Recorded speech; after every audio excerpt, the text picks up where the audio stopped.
Yep. Okay, I'm gonna start this live and checking connection. All right. You are now live.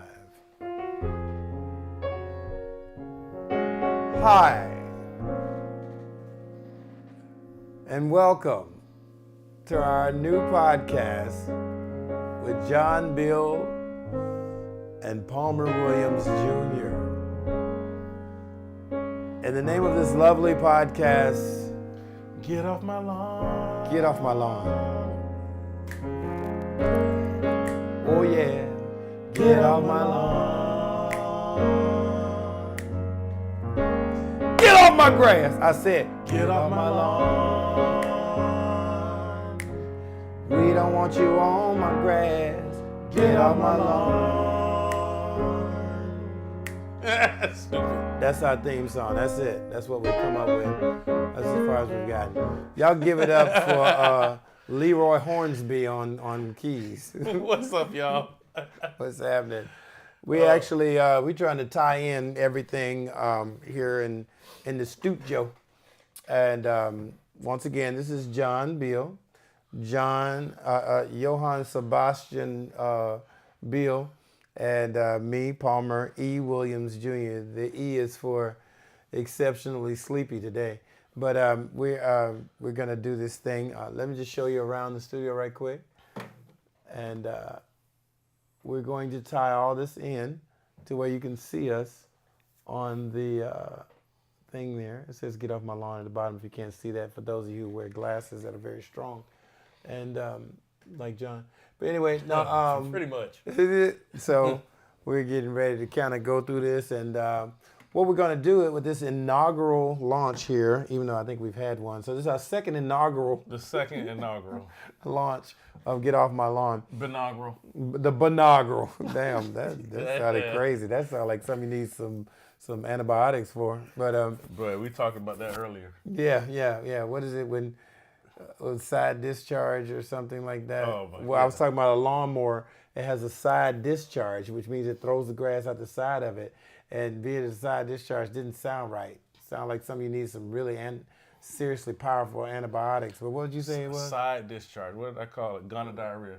Gonorrhea. Not gonorrhea, but gonorrhea. When you got side discharge from your lawn, your lawnmower's gonna die. That's what we're talking about. Yeah. That's what we're Not talking about anything sexual. Anything at all. No. This No, this ain't that kind of podcast. yes, because we love the kids. We love the kids. Tricky love the kids. Trick love the kids, you know. So what we're going to be doing, we're going to be discussing various topics, and we're going to eventually have some guests. But instead of If we can convince some people to come and hang out with us. yeah. Well, first of all, one of the reasons why this is so important to have Get Off My Lawn is that John had me walking across his grass this morning, and you know it's still wet. So as I was coming into the servant's entrance to his estate here, the Beale estate, I almost slipped down the Noonan. hill. We're in Noonan. Yes, down here in Noonan, Etta, which is like a subdivision of Noonan and Marietta. And so we actually sitting up here, and I almost slipped into the studio, literally, because I lost my footing on the wet grass because it rained yesterday, and I'm so glad that it did rain because my grass was sitting out there. You want to turn on those sprinklers, please? But somebody said the screen is sideways, looking cross-eyed at you. This is gonna hurt my eyesight. We don't want to do that because the way our insurance set up for this show, you will not get any claims. All right. God bless your heart and all your parts, including your eyeballs. There we go. Is that better? Uh-oh, you almost fell. All right, there we go. Pastor Randolph Scott, Latasha, and Tamika Scott. Oh, hey, what's going on, brother? Christ Miracle Temple in his house, so we won't cuss no damn more. Ooh, Man, my bad. you know what? What happened? You're only allowed 6 curse words per hour, dude. So that's one. And we only on for 20 minutes. Oh, wow. So what is that math-wise? That's only 2 cuss words then for every 20 minutes. Hey, man. So How the hell am I gonna do that? I'm glad hell. Wait a minute, that was my 2. Hell ain't no cuss word. Hell is a place. Yeah, if somebody told you to go to hell, then you would be cursed. Yeah, so that's a cuss word, right? All right, let's. I guess. You know what? What? I'm not finna argue with you. I don't know what, but I know who. It's a cousin, first cousin. So we want you to do this. One of the things we want to do is that we want to address your. Somebody said you could do it. Oh, Christ, Miracle Tip said you could do it. Yeah, not cuss. You right. You right, man. We can, but it's not as much fun. See some of the Stockbridge people from Stockbridge Amphitheater joining in. How y'all doing? What we want to do is that we want to ask you, the people that are on live, we want to ask you, and that this chewing is brought to you by Starburst, the last ones I had left over in my pocket. We want to ask you the type of questions, or we want questions from you as to what you would like to ask us and what you would like to see in our podcast. Okay? Kristen said, open your eyes. They are open. It's like I feel like I got dirt in them. Yeah, it's good. I wash my face now. I did that. No, hey, man, ain't nobody said anything yet. Sound like you about to say something about me. I was about to, but I'm not. I threw some water on my tail. Yeah. But yeah, it's this is breakfast right now. But anyway, somebody said, "Hey, Floyd." I know that's right. Just don't write me a check with Floyd on it. That check will bounce. Oh yeah. Oh no, I'll be arrested. Or fraudulent or something. But I answered to Palmer, but just only write checks to Palmer. Right, we want to know from you what kind of question you want to ask John or myself. And it could be just about related to a lot of different things. We kind of want to keep it centered around the music and the arts industry. And maybe even some occasional lawn questions. Because I'm trying, quotes, air quotes, I'm trying to retire from the business of landscaping, but I'm still in it, because I've been doing a lot of consulting and stuff. So I was your first helper. Yes. John was my first helper, and that lasted every bit of what? 45 minutes? No, we did a day. He said we did a day. A whole day. We did a day. And I realized at that moment that I wasn't cut out for that. Cut out for it? Really? You did that intentionally? I mean, no. It's because it was like, I love working on the lawn, and I love, cutting my grass. Mm-hmm. Notice I said my grass. Right.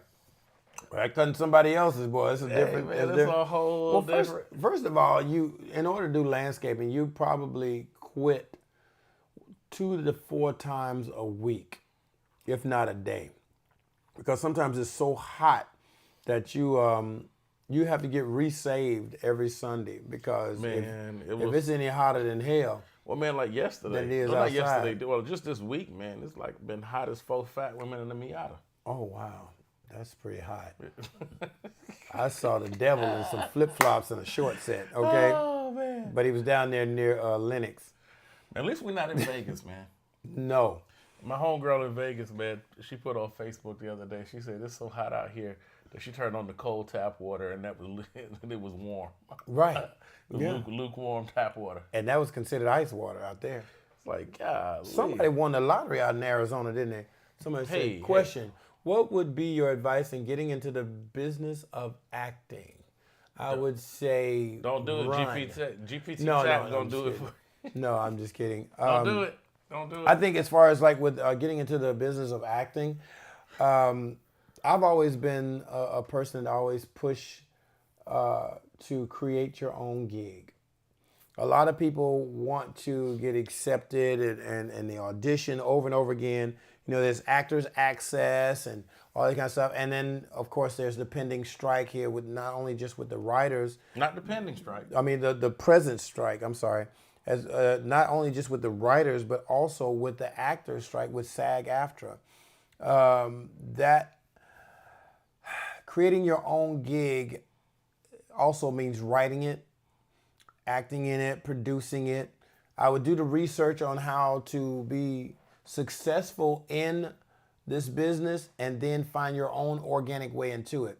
So in other words, create a show of your own. There are people that have done so much more with less. Don't go out and buy the most expensive cameras, the most expensive keyboards, all that kind of stuff. Right. Because it really goes down to the story. And the only way to have some longevity in this business is to have residual income, which is what SAG-AFTRA as well as the Writers' Strike, the Writers Guild is actually fighting for. Because after the show is over, and after you've gotten the monies from the production right then and there, what do you have after that? Because we're always looking for the next gig. So instead of looking for the next gig, set up to have your own gig. If you are in a church, you know, Christ Temple, if you're in a church, create a theater ministry. You know, that's one thing that you definitely can start there, and that way you can hone your craft. And church audiences can tend to be very forgiving because it's not like you're gonna get booed in church. I don't think. I've seen some on Instagram where people have. Man, I think that wouldn't that be the worst? Oh my God, dude! So if you heckle somebody in church, do you go to hell? Dude, could you imagine if you had a thing called Honest Church? Honest Church. Well, I thought that's what they were supposed to be. No. Yeah. Because Honest Church, you wouldn't have folks getting up testifying. Testifying. Do they still have testimonial services? Wait, I go by the name of Roger. And I love, you know, it's not a slight on the church. You know, I love the church. I work for the church. I love it. But if you had an Honest Church, you know, Sister Mary wouldn't get the solo every Sunday. And so, for those of you who don't know it, this is Sister Mary. John is Catholic, and I'm also of the Baptist faith, raised Presbyterian. And then I see Christ Miracle. Yes, sir, we do. Now, to piggyback on what he was saying, that would be really interesting. We had it almost probably turned into a club, but anyway, you would probably have a lot of people coming to that church anyway, because it'd probably be hilarious if people really told you how they felt. Just tell the whole truth, man.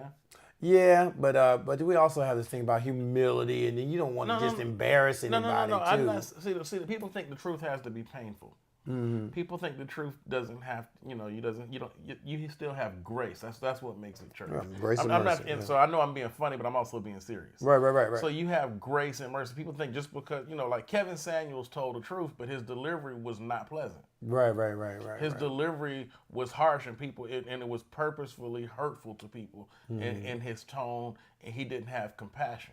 So the church still has to have compassion, but it needs to be more honest, man, because some of these folk that get up and sing don't have the gift. Well, we have the Pull to the Side Auxiliary Women's Coalition Deaconesses of the church. Man, they need to be. They call it Pull to the Side. You need to be a doorkeeper in the house. Right. Well, have you not seen when baby, let me talk to you for a second. That's the Pull to the Side ministry right there. Let me pull you to the side, baby. That ain't your gift. The closest thing to honest church we have is a courtesy clap. Oh.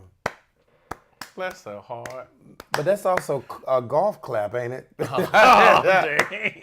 Like when you finally on double bogey, for all you golfers out there, thank you for finally, getting through with your shots. Good God, we got 8 carts back here waiting to get on this green. But no, I think that would be very interesting. But also it's just a spirit of excellence. If you go ahead and do that, as opposed to having the nepotism of maybe the grand pastor of, that didn't sound right, the pastor that was there years before this pastor. Grand pastor, that's something new. Almost sound like Ku Klux Klan or Masonry. But anyway, what you would probably want to do is have some real rehearsals, and people just don't get up there. Give God your best. That's the thing that bothers me. Sometimes we don't give God our best. Now, we'll go out there and sing our throat out in the club, but we won't give God our best in praise and worship. People mistake come as you are as to stay as you are. You can come there, but you're supposed to be different when you change. All right, anyway, this is not going to be... hey, man, it's just life. It's just life. Look, it says senior pastor. I don't know what pastor. What did I say? Grand pastor. You said grand pastor. Yeah, I know. I was watching the documentary, and I think I took some of the verbiage from there. But, no, I believe that what will be... thank you so much. Somebody said, House of Pain and Love Thy Neighbor. So, there's something that I just recently saw where they're now taking off all of these shows off of Netflix as of late August and September. And some of the ones I remember are Girlfriends, Moesha, the Parkers, The Game, and there's a couple of others. But it's just ironic that they're all of a sudden being snatched off of Netflix within the next 2 months. So they're giving you some of the different dates of when the last time that you can see these.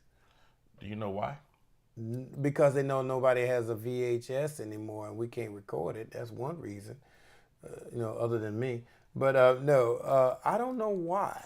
I have a real. I mean, of course, I have thoughts behind It's probably because, BET is up for sale still. That deal has not been closed as far as I know. Right.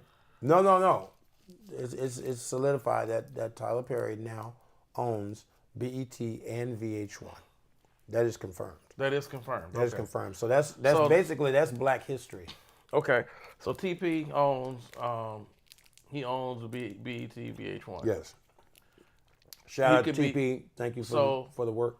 So that's all content that he's probably procuring for BET. Didn't think about that. That's a very valid point. And it is not going to do any good if it's on Netflix. So now, it may be a good thing with the strike for the writers and for the SAG-AFTRA if it's put on a television show like an actual BET that gains revenue by advertising, then there's probably going to be some residuals. Because the streaming aspect of the residuals is where there's a lot of gray area. We're not getting that money from streaming. And so here's the other side to that. Mm-hmm. Because there's a writer's strike and an actor's strike, that means we're not going to have any new content for a while. So folks got to sit right now. Yeah. There's not going to be any new content. I mean, because think about it. It's going to take, people who are writing stuff that's right now. How long does it take for the stuff to go into production? We're going to have to go through a full cycle, probably another year. Unless, of course, some people have already prepared for that. So when a show comes stuff out, in the can already, yeah. But there is stuff that is probably or there's stuff that's in post-production because the post-production producers have not gone on strike. So people, who are in post-production, they're still working right now. So if shows are already in that state, that's the only new stuff you're going to see. Yeah, one of the things is that I noticed some of the testimonials of some of the people that were striking. Here it is now. They would get residual checks. For those of you who get those. Those used to be nice. Sometimes I would get residual checks in my mailbox, maybe like 50 envelopes. I'd be excited. I'm thinking about what car I'm going to buy, what bill I'm going to pay off. I've been thinking I started looking around to make sure ain't nobody see me with these envelopes, mainly my wife and kids, because I'm like, I'd made the mistake and played a game with them where I had them to just pick an envelope. And of course, they picked the four biggest envelopes in the entire stack. Never played that game again. Anyway, so sometimes I'll get a stack like that big, and it's in the mailbox, which I still don't understand why they send them all like that. But I guess as it is actually, the show is shown and they cut the check right in electronically. So I go in the house and I'm getting excited. I see one of the checks like $147. I pull it out the middle of the pile. Then I say, oh shoot, it's gonna get higher as I go up. At least that's my thinking. Man, by the time I get through opening all those envelopes, it would have been like $264. Because there's so many of those checks that were like for 8 cents, 37 cents, $1.28, stuff like that. And it was like, wow. It's the same thing with residual checks for music, man. Right, same thing. I would get all these checks and I get excited thinking that I'm gonna be able to bounce the bank. You know how embarrassing it is to go into the bank with 50 checks that equate to about $247 and they gotta scan all of them? That thing right there, when there's one particular person at one of the banks I go to, she's like, you got that big old stack of checks again? I'm going to lunch. She wouldn't even want to do it. Oh, dang. That's got to be the biggest ego check. Yeah, and then I'm coming in there like I'm balling with a little stack of checks, for $247 because I ain't even added them up myself. But Just yeah, saw the that check sitting and be like, yeah. my thing is yeah, this: yeah, the yeah, postage. yeah. Right, I could be doing this. The postage is more than the check on the inside of it. That's the part that's crazy. They could just, dude. That's the part that's. That's like, probably why we could get more residuals if they didn't use as much paper. just, man, so much inefficiencies in this bureaucracy, man. Yeah. It's like, yeah, well, you just. That's the beauty of electronic. Yeah, yeah. You know, the electronic deposits and all that stuff now, man. But the thing that I do appreciate about SAG-AFTRA going to bat for us is that insurance. My insurance is better than my wife's insurance when she's working as a school teacher in Cobb County. And she pays a whole lot more. What she pays a month is what I pay in a quarter. In 3 months, I pay less than what she pays every month. Dang, man, I need to join SAG-AFTRA. You really do. But I don't act. I'm telling you that. Well, there's all types of different things in SAG-AFTRA too. So tell the teller that's why they are there to work. Yeah, but you do want to have a friendly like let's say for instance I'm sorry, I didn't 20-something understand that it question. said tell the teller that they're there to work. Anybody that's handling my money, okay. I'm nice to them. Oh yeah, man. So I want to be friendly with them because I know there's been some times in the past, man, be bouncing checks and that $35 be on there. But I had a banker named Scott. He would go in there and he would just all of a sudden eliminate those $35 fees. Yeah, especially when there's 5 of them. Bruh. You know what I'm Dude, saying? okay. So everybody in there got Starbucks coffee after that. If he's watching, he knows exactly what I'm talking about. Man, full disclosure, have you ever had a situation where you woke up in the morning and you looked at your bank balance and you're like, okay, yeah, I'm good. This is, it could have been 20 years ago, it could have been 10 years ago, whatever. Right. But because we've all had thin times. But you wake up in the morning. You wake up in the morning and you're like, oh man, my bank account. Hey, I'm cool. Right. All right, good. And you go to lunch and you do something else. And then you all of a sudden you forgot about the fact that the car payment or the automatic deduction, automatic deduction, automated or whatever, yeah. That thing hadn't hit yet. I'm telling you and something. So you thought you thought you were sitting on $1,500. Right. At that moment, you thought there was $1,500 in your No. account? This is the embarrassment. I'm gonna walk off screen. I'm gonna come back on. So you act like you sitting at lunch. Right. You sitting at lunch. I'm at lunch. Right. Eating. I'm sorry, sir. Yes. That card was declined. Maybe you have another form of payment. Oh man. That right there. The heart sink. Woo! The heart sink on that. But man. wait, that's when you have decided to take the check. Oh, that ain't dang. just for your food. That's when you decide to take the check. And then when you finally go and open up the bank account, you realize that every transaction that you spent that day bounced. Oh, and it's like then, you got a negative $247. Them same $247 that you thought you would come up on them residuals. Yeah, dude. That's why this is important. Strike. The worst one for me. The worst one for me that happened to me. True story, man. True story. At the end of that day, man, I'm mad at the bank for allowing this to even happen. Right. I was $1,200 in the hole. Oh. In the hole. Wow. And I was like, yo. And how much of that was fees? Most of it. But to your point, when it comes to being nice to the bank manager, I was able to walk into the bank, go sit down with somebody. They looked at what happened and how it went down, and they waived all of the fees. And I had cash in my hand right then to bring the account back. Right. But being nice to people. That that's if we don't do nothing else, if we don't spread any kind of information or whatever to help anybody, just be kind and be nice, because there's a lot of nasty acting people out there right now, and most of them are on 285, 75, and they drive Chargers. And 20.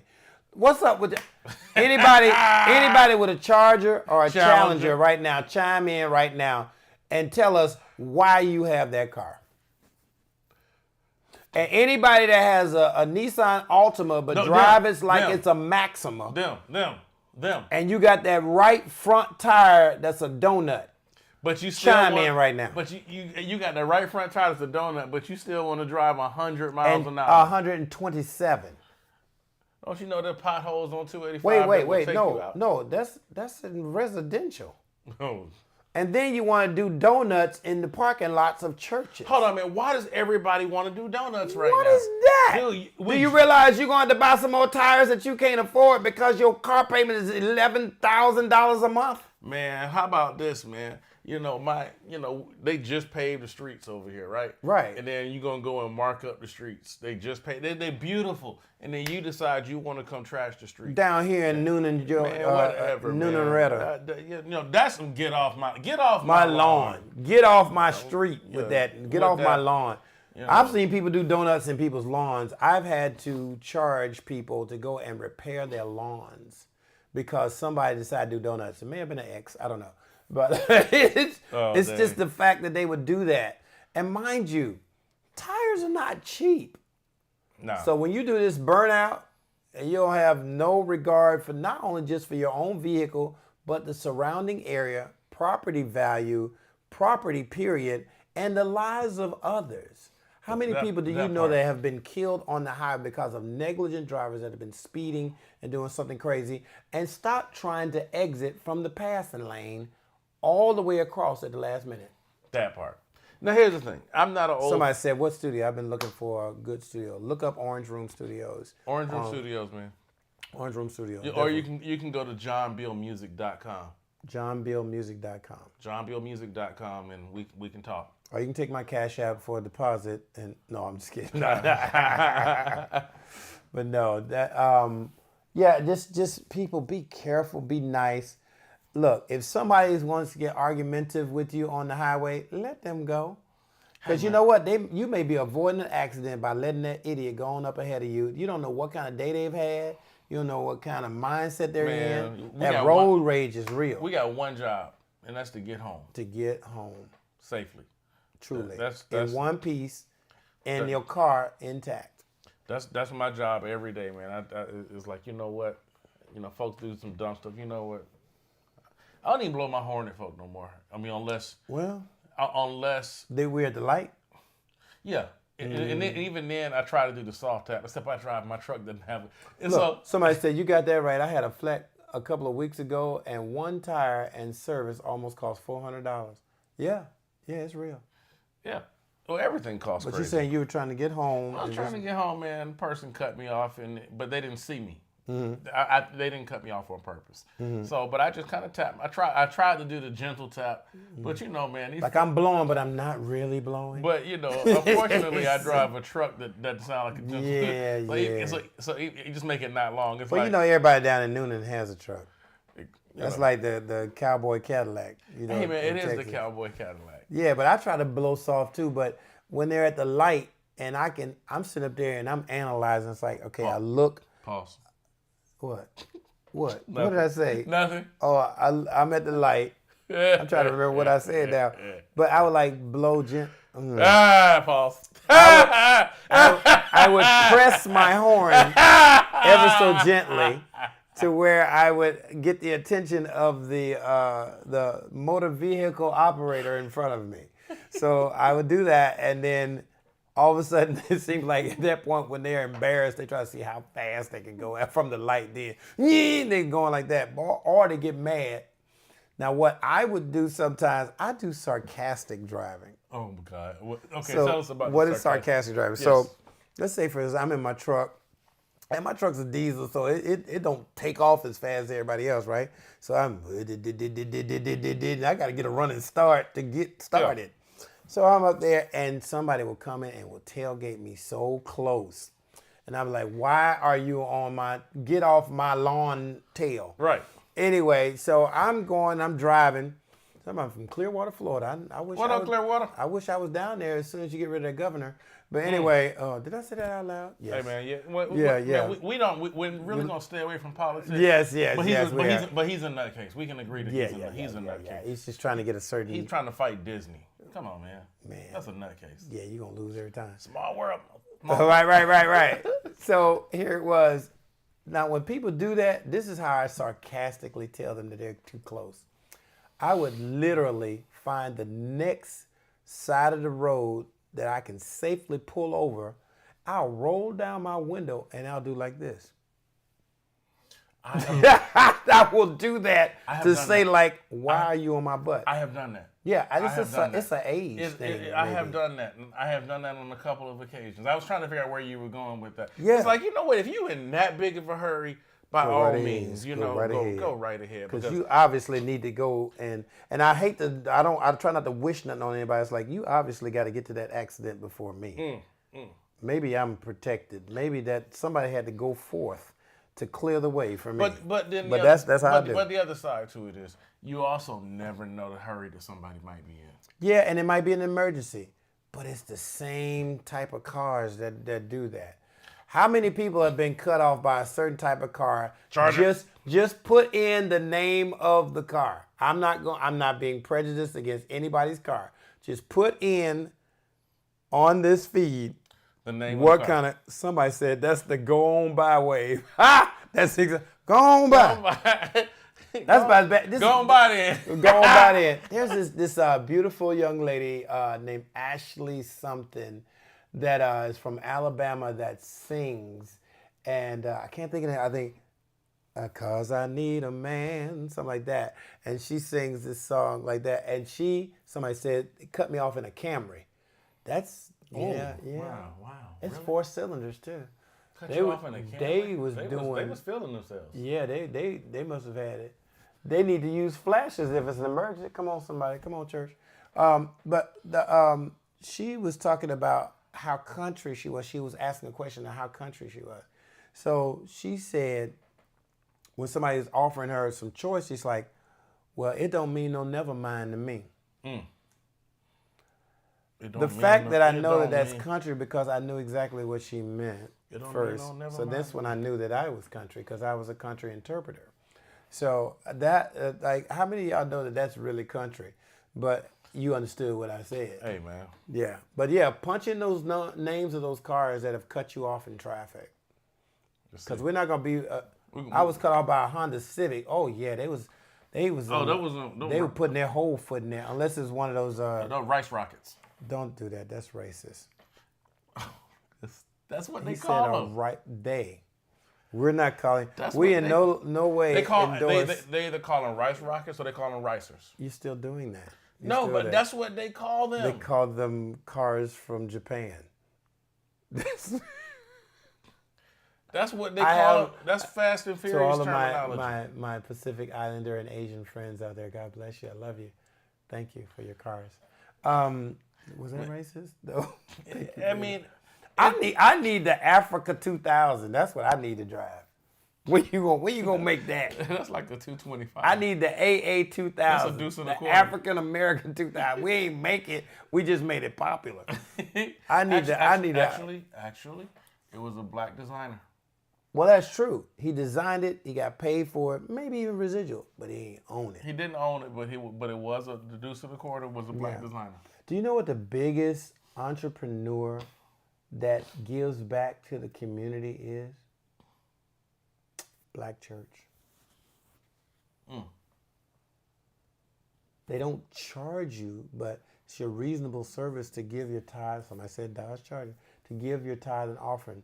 But then when you think about it, if your church is a giving church, like like mine, they actually give back to community, and it looks like it's almost as if the church, how did you afford to give away this much food, this much clothing, this much this, that, and the other, and yet and still maintain the lights on because you got to have salaries, lights, and all of that. It's a double-edged sword, though. Oh yeah. It's a double-edged sword. How so?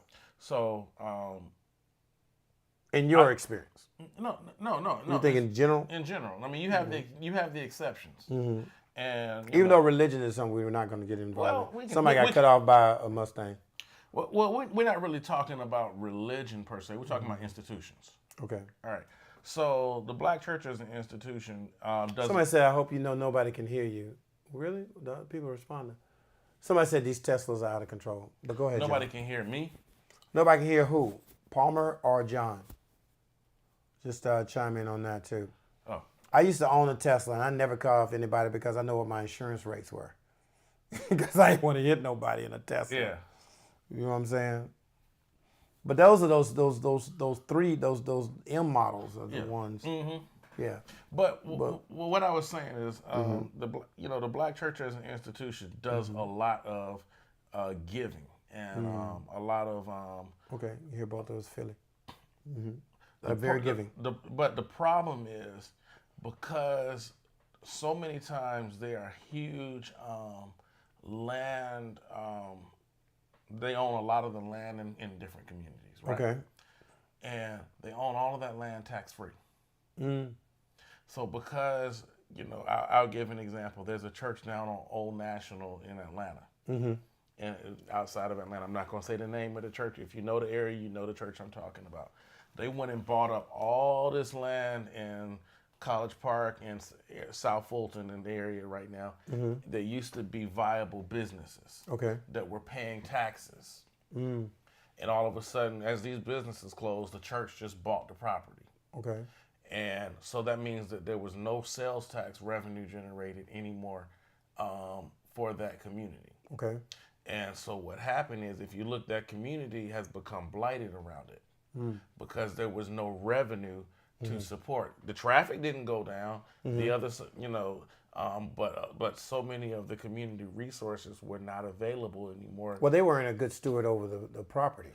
And I'm thinking that if the church had got it for tax free and then they had put some sort of form of revenue on those properties within the community, maybe even low income or cheaper real estate in order to have home ownership. Now the revenue of the taxes or whatever like that could have gone to the church to support that even more so and support the gospel to be in the right. corners. So what I'm saying is, it's not me casting stone. Reason why I'm not putting the church's name out there because I'm not trying to cast stones at the church.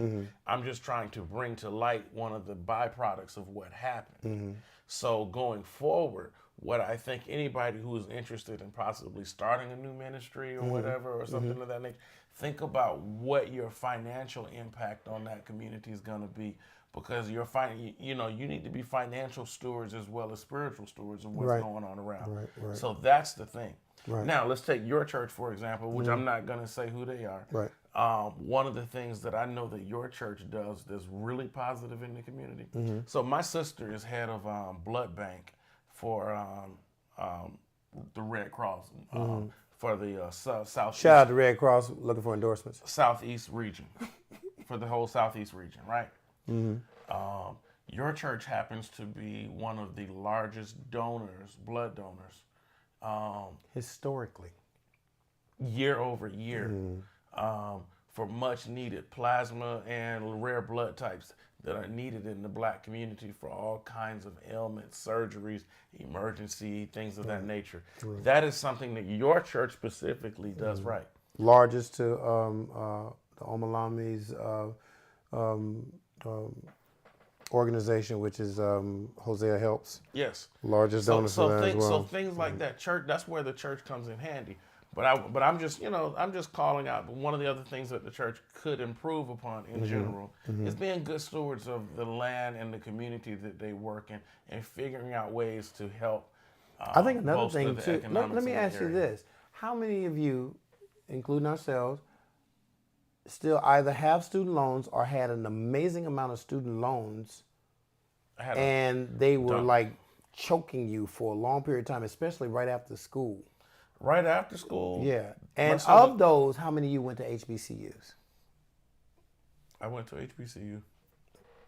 CAU, baby. Knoxville College. Go Bulldogs. So my thing is this. We need to find a way to where we don't have to have a president that has to mandate it to help with forgiveness of student loans, and be able to get out and have some sort of financial stability and a credit score to where you can, if you get that good job after college, you'll still be able to become a homeowner. This is why they fought that so bad. Could you imagine this? If we were debt free coming out of college, and where we would be financially now? Man, what? Could you imagine? But what? Because you can't get a credit score if you got all this debt.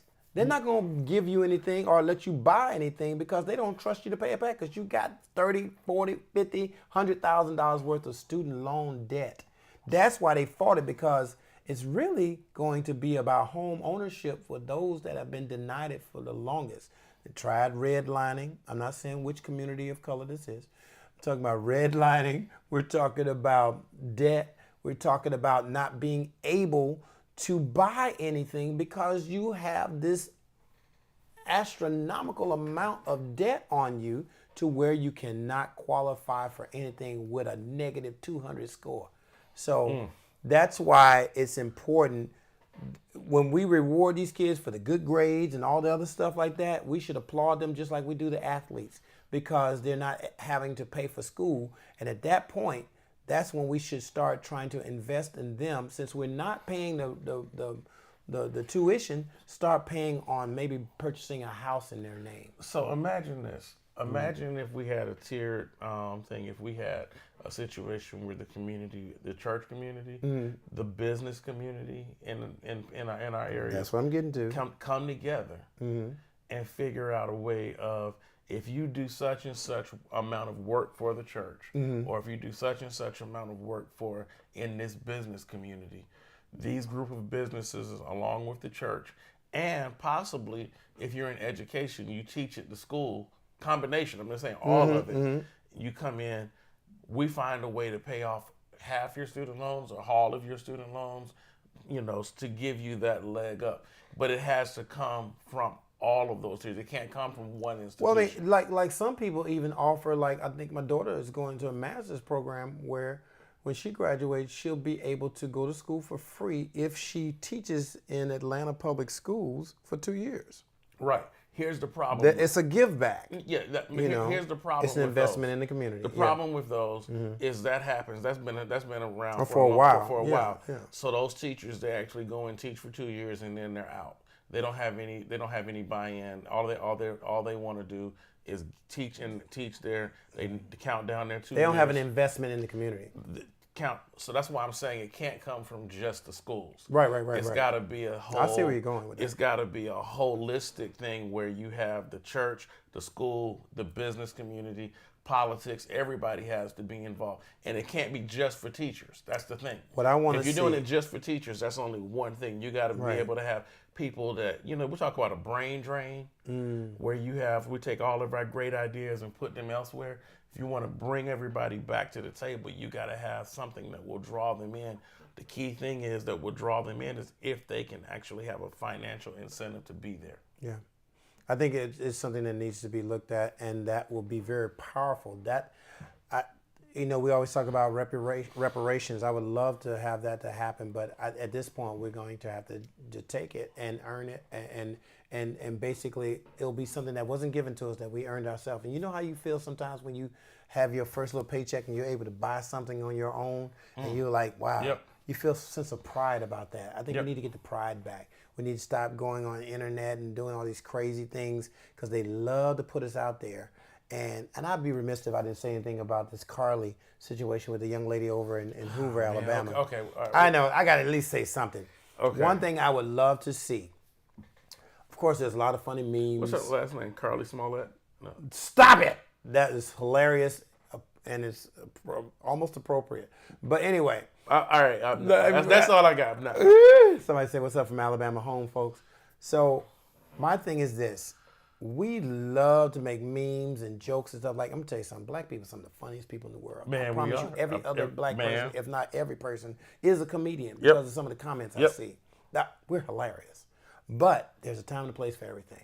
Right now, I think the mental health community, Amen, as well as the AKAs, which she's a member of, somebody said not Smollett, and they should surround this young lady, and because she may never recover from this, because the world, yes, she should be held accountable, but also we shouldn't throw her away. And that's the difference. That's the difference. We should not throw her away because holding somebody accountable and totally crucifying them is two different things. So if we get behind her, find out what the core problem is, and it's obviously sound like it was a bad breakup or something like that, or either attention getting. We don't know. We just know what the media has told us and what types of press conferences they've had and the parents and things like that. But of course, as a parent, you're going to protect your child as best you can. You're not going to say like, yeah, she was wrong, she shouldn't have done that, and blah, blah, blah. You're not going to do that, but you're going to, do it with some sort of grace and mercy for her. I think we should show some grace and mercy. Yes, she's had a chastisement moment. Now let's help her. Because there's so many other young ladies, black, white, or otherwise, that need the same thing. And somebody said her face is everywhere. It would be very hard for her to recover. Exactly. But if we take this example of someone that needs some help and literally help her instead of dogging her out, So here, we don't need no help getting dogged out. So here, I'm gonna piggyback on that. Her face is everywhere. Mm-hmm. Do you know the number of black women that go missing? Exactly. Every single day. The problem with that, because they're putting her face everywhere now. The reason I was really excited, not excited that she was missing, but I was excited that she was getting the coverage that she got, that she was missing as a black woman, because that never happens. Right. It never happens. And so now my fear is that they're gonna see we covered one of y'all black women that were missing. Well, they were pressured because social media lit them up. For not covering it. Right. We covered it. Well, we covered it and see what, you see what happens. So right. Is it going to come back to bite us? Yeah, we're going to go back to not covering black I'm women. I'm worried about the backlash of us being gun shy to the next one. But a lot of times, we don't even hear about a lot of these disappearances. And sometimes it may be a wayward child that may just be out there wilding out and don't want to report to their parents and stuff like that. And then by the time we discover that they really are missing, then they've already got a 2 or 3 day head start of taking this person away. Trafficking is real, especially through the major, what is that? Why do y'all think she only got that coverage? Because the baby she reported was white. Didn't know that part. I can't speak out of ignorance on that. Yeah, I don't know. I didn't know that part. And then plus, I'm thinking to myself, somebody would have stopped way before she did probably. But anyway, this is a whole lot of speculation. You see a little white we just baby don't know. walking down the street. A white baby walking down the street, something is really wrong. But you gotta have some grace and mercy on this, and let's just try to not throw this human being away. As much as we were concerned about her safety, now we need to be just as concerned about her mental health. Mental health, amen. Yeah. On that note, man, we need to go on and wrap it up. Yeah, man. So I'm gonna go back over here. Because I'm hungry, man. Because we don't have a food endorsement yet. No. Hey, man. We want natural foods and maybe vegan choices. Oh Lord, that is so ugly. We about to sign off. Oh, get off my lawn. Get off my lawn. Oh Lord, before I shoot you, get off my lawn. I would never shoot anybody for walking on my grass. That means I wouldn't have any children. They always do it. Get off my lawn. Just cut my grass. You know what I'm saying? I don't understand why somebody would just have their dog come by my lawn and a big old pile of get off my lawn. I would shoot their dog for the dog. For the boo-boo? For boo-booing on my grass, yeah. Right. I would. If they purposefully curb their dog on my grass, yeah.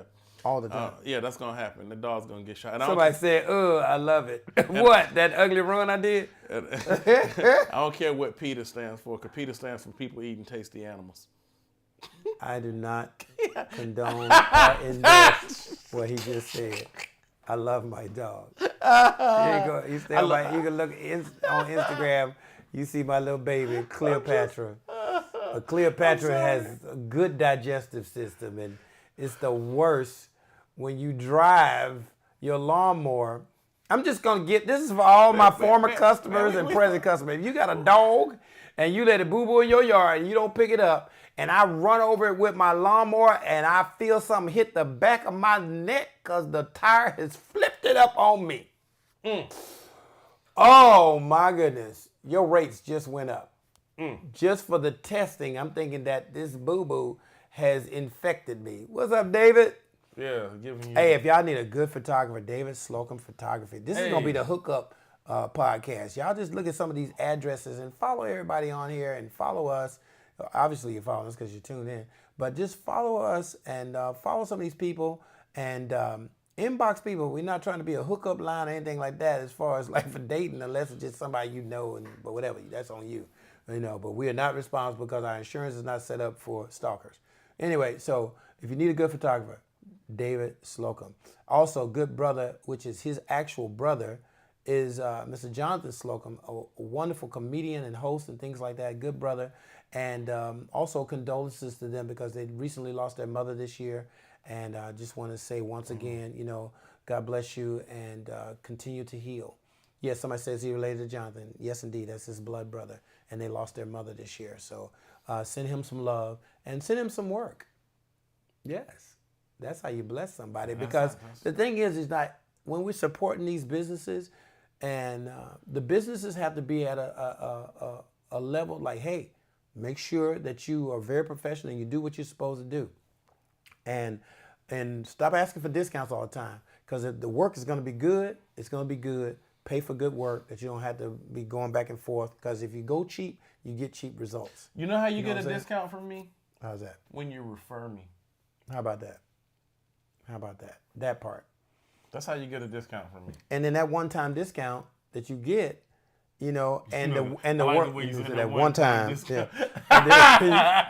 It's not a continual, So and then now, Unless you keep referring me. right? And then that's another person that gets referred and they get a discount. So what happens is that it's a circle, it's a community.